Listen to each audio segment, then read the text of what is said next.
నమస్తే. నిన్న తెలంగాణ ముఖ్యమంత్రి రేవంత్ రెడ్డి నిన్న చేసిన వ్యాఖ్యలు యావత్ తెలంగాణలో గూడా ఒక్కసారి గూడా అందరూ గూడా షాక్‌కి గురైన పరిస్థితి. ఎందుకంటే తెలంగాణ ఆర్థిక పరిస్థితి బాలేదు. సో, ఉద్యోగాలు గవర్నమెంట్ ఉద్యోగాలకు ఉద్యోగులకు సంబంధించి సో, ఇక నన్ను కోసుక తింటారు. ఎంత ఏమి చేసినా సరే పైసలు లేనే లేవు ప్రభుత్వాల దగ్గర. కావాలంటే ఉచితాలు ఆపేయాల్సిన పరిస్థితి. ఉచితాలు ఆపేసాం కావాలంటే మీరు చెప్పుర్రి అన్నట్టు. ఈ విధంగా వ్యాఖ్యలు చేసిన పరిస్థితి. ఇంకోవైపేమో ప్రజలలో గూడా అంటే ఇండైరెక్ట్‌గా గూడా ప్రజలకి చెప్పిర్రు అని చెప్పేసి గూడా కొంతమంది చెప్తా ఉన్న మాటలు. సో, మాట్లాడదాం మనతో పాటు దీనిపైన మాట్లాడడానికి కాంగ్రెస్ పార్టీ బహిష్కృత నేత, సీనియర్ నాయకులు, సో, అలాగే ప్రజా కార్యకర్త, సో, మనతో పాటు బక్కే జడ్సన్ గారు ఉన్నారు. అన్న నమస్తేనా? నమస్తే. సో, చెప్పండి అన్న, నిన్న రేవంత్ రెడ్డి చేసిన వ్యాఖ్యలు ఒక్కసారిగా అంటే 18,500 కోట్లు మాత్రమే ఉన్నాయి నా దగ్గర, అంతకన్నా ఎక్కువ లేనే లేవు. ఏం చేయాలి చెప్పుర్రి మీరే అని చెప్పేసి ఈ విధంగా చేసిర్రు వ్యాఖ్యలు. సో, ఈ వ్యాఖ్యలను ఎట్లా చూడొచ్చు మనం? ఇప్పుడు Revanth Reddy private limited company మొదలైంది కదా! హ్మ్. అనుమోల అన్నతమ్ముల మీద, ఓకే. ఆయన బినామీల మీద, హ్మ్. వేమినరెడ్డి రెడ్డి అనేటోడి మీద, ఫహీం అనేటోడి మీద, ఇంకా కొంతమంది ఉన్నారు. హ్మ్. వాళ్ళందరి మీద రైడ్లు చేస్తే ఎవరి దగ్గర ఎన్ని పైసలు ఉన్నాయో, ఎవరి రాష్ట్రం దివాలా తీసిన రాష్ట్రం పైసలు ఎక్కడికి పోయినాయి అన్ని కనబడతాయి. హ్మ్. ఈరోజు తెలంగాణ అనేది ఏ నినాదాలతో ఎదిగింది? మా నీళ్లు, మా నిధులు, మా నియామకాలు, మా ఉద్యోగాలు, మా బొగ్గు, మా గనులు, హ్మ్. మా ఆత్మగౌరవం, అవును. మా పాలన అనే పెద్ద పెద్ద నినాదాలతో తెలంగాణ ఏర్పడ్డది. ఏర్పడ్డ ఆ తెలంగాణ నినాదాలతోని ఏర్పడ్డ తెలంగాణ 16,000 మిగులు బడ్జెట్‌తోని ఏర్పడ్డది. హ్మ్. ఏర్పడ్డ తర్వాత గత 10 సంవత్సరాల 7,00,000 కోట్ల అప్పయింది. 7,00,000 కోట్లు అయినప్పుడు మన ఫైనాన్స్ సెక్రటరీ ఎవడుండే? హుహు. రామకృష్ణారావు అనేటోడు ఉండే. అవును. ఆ రామకృష్ణారావుని తీసుకొచ్చుకొని ఎవడు పెట్టుకుండు ఇప్పుడు? నువ్వు రేవంత్ రెడ్డి. చీఫ్ సెక్రటరీగా పెట్టుకుండు. హ్మ్. పెట్టుకోవద్దని చెప్పేసి మేము బాజాప్తా ప్రెస్ మీట్ పెట్టినా, డీఓపీటీలో కేసు పెట్టినా. హ్మ్. నీకెందుకు కావాలి? దొంగల పాలన కావాలి. అందుకే నువ్వే ఒప్పుకున్నావు కదా! దొంగను చూసినట్టు చూస్తున్నానని. హ్మ్. హ్మ్. హ్మ్. చెప్పులెత్తుకపోతాడే అనుకున్నాను. అవును. దొంగవని నేను ఎప్పుడో చెప్పినా కదా! హ్మ్. అవును. నేను 2023 డిసెంబర్ 1 తారీఖు హైదరాబాద్ సోమాజిగూడ ప్రెస్ క్లబ్‌లో పెట్టి ఈయన దొంగైతాడు. దొంగకు చేతుకు అప్పజెప్పకండ్రి అని చెప్పిన. దొంగ కేసులో జైలుకు పోయినోడు అని చెప్పిన. హ్మ్. దొంగ నువ్వే ఒప్పుకున్నావు. హ్మ్. ఇంకా దొంగ అనేటోడు రాష్ట్ర ముఖ్యమంత్రి అవసరమా మనకు? హ్మ్. ఈ తెలంగాణ నినాదం ఏదైతే ఆ నినాదంతోనే 4 కోట్ల మంది గుండెలు వెడల్పయ్యేటియో, ఆ గుండెల మొత్తం ఈరోజు నీరుగార్చినావు కదా నువ్వు. హ్మ్. ఆల్రెడీ తెలంగాణ మేధావులు అనేటోళ్ళు ఈరోజు ఒక్కొక్కళ్ళు ఒక్కొక్క సంకలో వచ్చి ఈరోజు తెలంగాణ ఆత్మగౌరవాన్ని అది ఎప్పుడో తాకట్టు పెట్టింది. హ్మ్. ఈరోజు తెలంగాణ ఓటు సీసకు అమ్ముకునే పరిస్థితి ఈరోజు దిగజారిపోయింది. తెలంగాణ ఆత్మగౌరవకు అర్థం లేకుండా ఈరోజు తెలంగాణ పోయింది. ఈరోజు ఉద్యోగులం కాదు నువ్వు చెప్పిన ఉద్యోగులను అడ్డం పెట్టి 4 కోట్ల మంది జనం పైన నువ్వు తుపాకీ గుళ్ళ వర్షం కురిపించినవు. హ్మ్. ఏమి తుపాకీ గుళ్ళ వర్షము? నన్ను కోసుక తిన్నా నా దగ్గర రూపాయి లేదు. హ్మ్. కోసుక తిను కాదు వీళ్ళందరినీ ఇంటికి పంపిన ఇంటనే రూపాయి తీస్తావు. నువ్వు అధికార భవన్‌లోకి ఎందుకు వస్తలేవు? నువ్వు నీ సొంత ఇంట్లోనే ఎందుకుంటున్నావు నువ్వు? హ్మ్. హ్మ్. సొంత ఇల్లు ఎందుకని నువ్వు ఆడ సెటిల్మెంట్ చేసుకుంటావు కాబట్టి సొంత ఇల్లు ఉంటున్నావు. నీ అన్నతమ్ములతో నువ్వు సెటిల్మెంట్ చేసుకుంటావు కాబట్టి నువ్వు ఇంట్లోనే ఉంటున్నావు. ఈరోజు హైడ్రా అనేది నువ్వు ఎందుకు తీసుకొచ్చి పెట్టినావు నువ్వు? హ్మ్. హైడ్రా అనేతో దెబ్బకి ఈరోజు రిజిస్ట్రేషన్ పడిపోయినాయా లేవా? ఈరోజు భూమి అమ్మకాలు పడిపోయినాయా లేవా? రాష్ట్ర ఆదాయం పడిపోయిందా లేదా? ఇంకేం కావాలి? హ్మ్. హ్మ్. అర్థమైందా? అడ్వర్టైజ్‌మెంట్ అనేది నువ్వు కేవలం 4 కుటుంబాలకే ఇచ్చుకుంటావు. తక్కినోళ్ళకి ఇయ్యకుండా కనబడతావు. ఐఆర్‌బీ కంపెనీతోని దాదాపు రోజుకు ₹2,00,00,000 నష్టం అని చెప్పినావు. మా పండుగలప్పుడొస్తే, హాలిడేస్ అప్పుడొస్తే రోజుకు 5,00,00,000 నష్టం అని చెప్పినావు. నేను విజిలెన్స్‌కి పోతా అన్నావు. నువ్వు హ్మ్. పీసీసీకి ఉన్నప్పుడు. మరి ఇప్పుడు గాడిదలా కాస్తున్నావా? నువ్వు దానికి ఎందుకు క్యాన్సెల్ చేయలే? నువ్వు ముఖ్యమంత్రివా? తాబేదారు గానివా నువ్వు? హ్మ్. ఐఆర్‌బీ కంపెనీకి నువ్వు ఎందుకు క్యాన్సెల్ చేయలే దానికి? గత ప్రభుత్వం మాయా మన మాయా ఇది హాల్ పెద్దది. మన ఒక్క నిమిషం ఆపు. హ్మ్. హ్మ్. మంత్రిమాల అనేది. హ్మ్. మంత్రిమాల అనేది అక్రమంగా ఇచ్చిండ్రు గత ప్రభుత్వం అని ఇచ్చిండ్రు.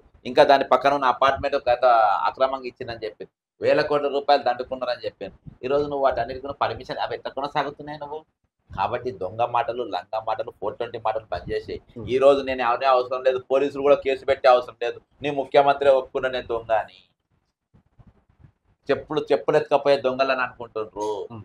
అని జెప్పేసి మీరు అనుకుంటుండ్రు. కాబట్టి ఈరోజు ముఖ్యమంత్రి అనేటోడు హ్మ్. 10 సంవత్సరాలు ఉంటా అన్న ముఖ్యమంత్రి. 10 సంవత్సరాలు ఉంటా అన్న ముఖ్యమంత్రి ఈరోజు ఆయనకు 10 గంటలు గాదు, 10 నిమిషాలు గూడా ఉండడానికి నైతిక హక్కు లేదు. హ్మ్. వెంటనే రాజీనామా చేయాలని డిమాండ్ చేస్తున్నా. ఈరోజు ఉద్యోగ సంఘాలు మీరెందుకు నిరసన తెలుపలేకపోతుందంటున్నా.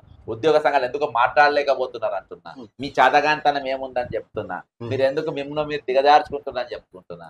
మీరు వెంటనే ఈరోజు ముఖ్యమంత్రి అనేటోడు వెంటనే రాజీనామా చేయాలే.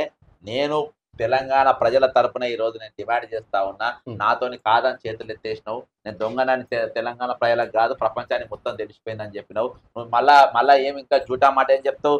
జపాన్‌కి పోయి నేను వేల కోట్లు తెచ్చినా అంటావు. హ్మ్. దావోస్‌కి పోయి వేల కోట్లు తెచ్చినా అంటావు. అంటే ఆ దేశానికి పోతావు. మరి రాష్ట్రం దివాలా తీసినప్పుడు నీ పర్యటన ఎందుకు ఆపుకుంటలేవు భయ్ నువ్వు? ఉమ్, నీ దగ్గర కాన్వాయ్ ఎందుకు ఆపుకుంటలేవు భయ్? నువ్వు హెలికాప్టర్లో పోతావు, నీ మంత్రులు ఒక హెలికాప్టర్లో పోతారు. ఉమ్, ఏదో పుట్టిన కాంచెలు హెలికాప్టర్లు అని తిరిగినట్టు.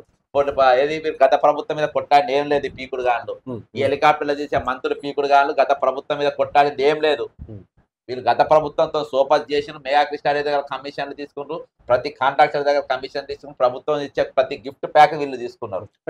మాట్లాడలేదు. నిన్న రేవంత్ రెడ్డి కూడా స్పెషల్ ఫ్లైట్లలో పోతలే, హెలికాప్టర్లో పోతలేదు. సో నేను సామాన్య ప్రజలు పోయేటట్టే పోతున్నాయి, ఎందుకంటే ఆర్థిక పరిస్థితి గాడిలో పెట్టడానికి తెలంగాణ ఆర్థిక పరిస్థితి బాగాలేదని చెప్పి నేను నార్మల్ గా తిరుగుతున్నా అని చెప్పేసి కూడా నేను ఈ విధంగా వ్యాఖ్యలు చేస్తాను. ఇప్పుడు తిరిగింది కావచ్చు 2-3 సార్లు, అది వరకు ఎంత తిరిగింది మన జీవోలు లేవా? డావోస్కి ఎంత ఖర్చు అయింది? డావోస్ కు 10 కోట్ల రూపాయల జీవో వెళ్ళింది. జపాన్ కి ఎంత ఖర్చు అయింది? మీరు తీసుకొచ్చినట్టే ఈ పీకుడు మంత్రులు ఒక టీం అంతా సౌత్ కొరియాకు పోయి మూసి పరివాహిక ప్రాంతాన్ని తీసుకొని దానికి ఎంత పోయింది ఈ రోజు నీ మంత్రులకు హెలికాప్టర్లకు ఎంత ఖర్చు అవుతున్నాయి ఈ రోజు?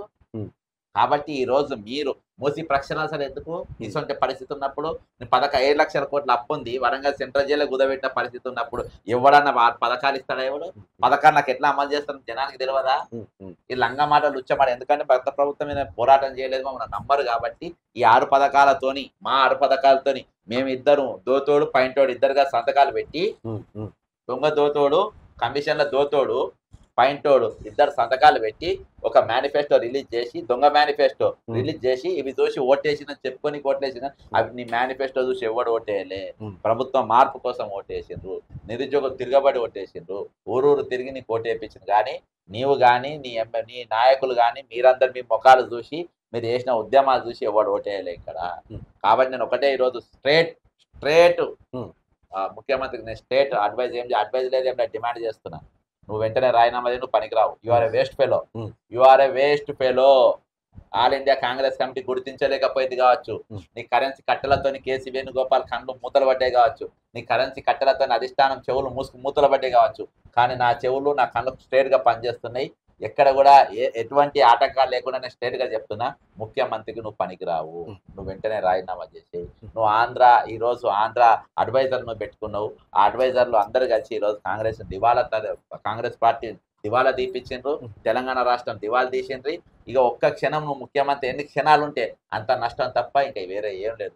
ఈరోజు ఆత్మగౌరవం నీది కాదు పోయింది, కాంగ్రెస్ పార్టీది కాదు, తెలంగాణ 4 కోట్ల ప్రజలు ఈరోజు అక్కతింటుందని చెప్పి ప్రపంచానికి ఈరోజు నువ్వు వెలుగెట్టి చెప్పినావు. ఇది ట్రాన్స్లేట్ చేసి ఆయా భాషలలో పోయిందంటే నేను ఎవరి పెళ్లికాడు కూడా కట్నం వేయకుండా తినిపోతాడని చెప్పి, టిఫిన్లు కట్టుకోపోతాడని చెప్పి నీకు పెళ్లికాడు కూడా ఎవడియాడు. ఇటువంటి పాడుబడ్డ మొక్కపోడు, ఇటువంటి దరిద్రుడు తెలంగాణ ముఖ్యమంత్రి పనికిరాడు, నువ్వు వెంటనే రాజీనామా చేయని చెప్పి నేను స్ట్రేట్ గా డిమాండ్ చేస్తున్నాను. Useless fellow, good for nothing fellow, నీ అంత పనికి మారిన ముఖ్యమంత్రి ఈ రోజు రాష్ట్రానికి ఎవరు లేడు.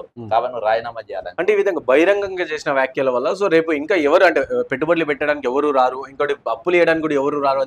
ఇంకెవడు ఇచ్చిందా బాపు? మీరు రాసుకున్నారు, ఇంకెవడి ముఖం చూసి ఎవడు అప్పిస్తానని చెప్పిన అప్పిస్తానే ముఖం రూపాయి కూడా ఎవడు ఇవ్వాలని చెప్పిన. ఈ రోజు ఛార్జీలు బొక్క అని చెప్పిన, ఈయన ముఖం చూసి ఎవడు ఇస్తారా బాపు? చెప్పుల దొంగ అని చెప్పి ఆయనే చెప్పుకునే జడ్సన్ ఒక్కడే దొంగ అని గుర్తుపట్టిన నాకు తెలుసు.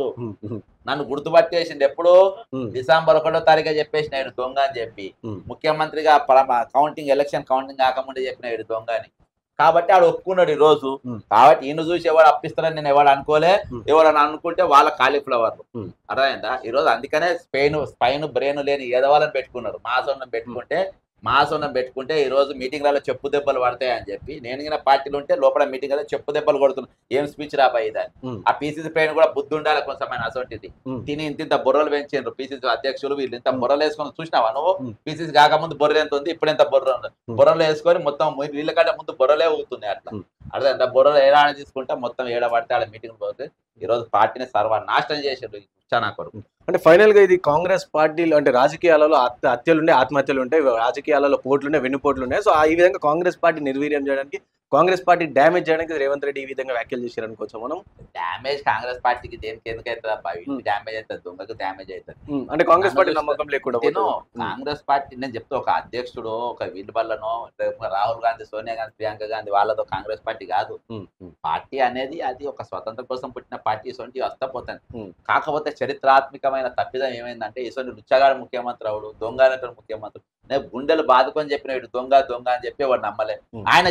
ఆయన వాంగ్మూలం ఇచ్చేదాకా ఇప్పుడన్నా నమ్ముండ్రని చెప్తున్నా. ఉమ్. ఇప్పుడన్నా దిగిపోరని చెప్పి తెలంగాణ ప్రజలందరూ కోరుకోండి చెప్తున్నా. ఉమ్. హ్యాష్ దిగిపో రేవంత్ అని చెప్పేసి హ్యాష్ క్రియేట్ చేయమని చెప్తున్నా. ఉమ్. ఈ రోజు నేను గత ప్రభుత్వం సొక్కం పూసలని చెప్తలేను, ఉమ్. ఉమ్. వాళ్ళు తిని పడేసిన కంకుతుందని చెప్పి నేను చెప్తున్నా. ఉమ్.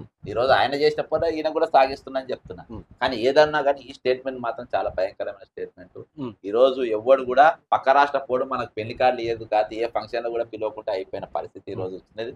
రిపబ్లిక్ డే రోజు మన ఈ శకటాలు అక్కడ ఉమ్. ఏది ఢిల్లీలో. ఢిల్లీలో శకటాలు ఉండేది. ఉమ్. రేపు 26 జనవరి కూడా మన ఎవ్వడు విలువడు అక్కడికి. ఉమ్. ఈ దరిద్ర ముఖాలు వేసుకొని ఇలా ఈ దరిద్రాలు ఎవరు పిలుస్తారని చెప్పి ఎవరు పిలువని కూడా పిలువడు. సో ఈ విధంగా వ్యాఖ్యల వల్ల సో ఇక 6 గ్యారెంటీలు అమలు ఉండబోవు అంటే రైతులకు సంబంధించి కూడా మహిళలకు దండం సంబంధించి పెడితే ఇక 6 గ్యారెంటీ గురించి మాట్లాడినవద్దు. ఆ. అరే నేను దొంగనని ఆయన చెప్తుంటే మళ్ళీ 6 గ్యారెంటీలు అడుగుతాయి తప్ప నువ్వు. ఓకే. నేను దొంగను నేను చెప్పులు దొంగను చూసినట్టు చూస్తున్నా అని చెప్పి నువ్వు తమ్నెల కూడా ఒక దిక్కు చెప్పులు పెట్టాలి, ఇంకో దిక్కు బెడీలు పెట్టాలి. ఆ. అర్థమైందా? ఓకే. దొంగను చూసినాడు చూస్తుండ్రు, చెప్పులు చూస్తే అదే చెప్పులు ఎత్తుకొని పెట్టాడు ఉందని చెప్పి అన్నాడా లేదా? ఉమ్. ఉమ్. అవును నేను అన్నానా? అవును లేదు రేవంత్ మరి రెడ్డి. అన్నాడా లేదా? మరి అట్లా ఉన్నది కథ. ఉమ్. కాబట్టి ఈ రోజు ఏది మనం మాట్లాడే హక్కు లేకుండా ఈ రోజు ఎక్కడ కూడా మనం నోరెత్తే పరిస్థితులు తీసుకురాకుండా ఈ రోజు రేవంత్ రెడ్డి అంటూ నాకు ఆ మంత్రులకు ఆ క్యాబినెట్ కు వాళ్ళకి దండం పెట్టి వాళ్ళకి ఎట్లా సిగ్గుశరం లేకుండా ఎట్లా కూర్చుంటారు నాకు చూస్తుందో నాకు అర్థమైతలేదు. ఉమ్. అరే వీడు ఎట్లుంటాడు ముఖ్యమంత్రి, వీడిని ఎందుకు రాయినామా చెప్పియద్దు ఉమ్. అని చెప్పేసి వాళ్ళు నిన్ను ముత్తైదులు లెక్క తయారై తిరుగుతారు కార్లలో, నిన్ను ముత్తైదులు లెక్క. ఉమ్. అర్థమైందా?